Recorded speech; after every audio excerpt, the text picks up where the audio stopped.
What do all these election results mean? Joel has a guest in the studio with some perspective. Joel?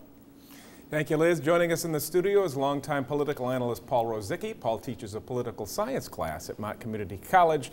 And Paul, welcome. I guess Romney had to win This was a must-win for Romney. If he had lost here, he would have been in serious trouble. So it was really, in many ways, the big story was the fact that he had to fight for Michigan. This should have been a cakewalk for him. What do you make of the fact that Santorum won Genesee County, though? That is surprising. However, it may have been a reflection of the political mischief that was at least a part of yesterday's story. In other words, Democrats going to the polls, voting for Santorum to cause trouble for Romney. That's exactly right. And then that was the pitch actually from the Santorum camp to some degree, and more than a few Democrats said the same thing. They saw Santorum as the weaker of the two candidates. They wanted to encourage him to win, either to give Romney a hard time or to have a weaker candidate to run against in November. Let's switch gears to Joe Graves in the 51st district? 51st, yeah. Yeah, he won, the Republican. Right.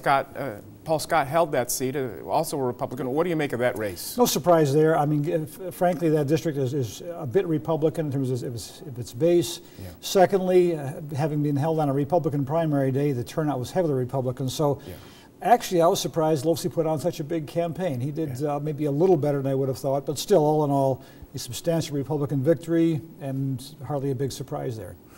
Perhaps the ad, the spot against Losey that said that while he was supposed to be teaching, he was out campaigning or something like that. Those are pretty effective ads, I think. I mean, I'm not sure what the background story was on all of that, but still, all in all, that did not fly very well. So wrapping this up, it's on to Super Tuesday a week from today. A week from today. A week from yesterday, between now and next week, we have got 11 primaries or caucuses coming up. And a week from now, we're going to be talking, I think, probably very clearly about likely who's going to be the clear front runner. We'll have to wait and see. Thank you for joining us. Always a pleasure to talk to you, Paul Rozycki. Liz?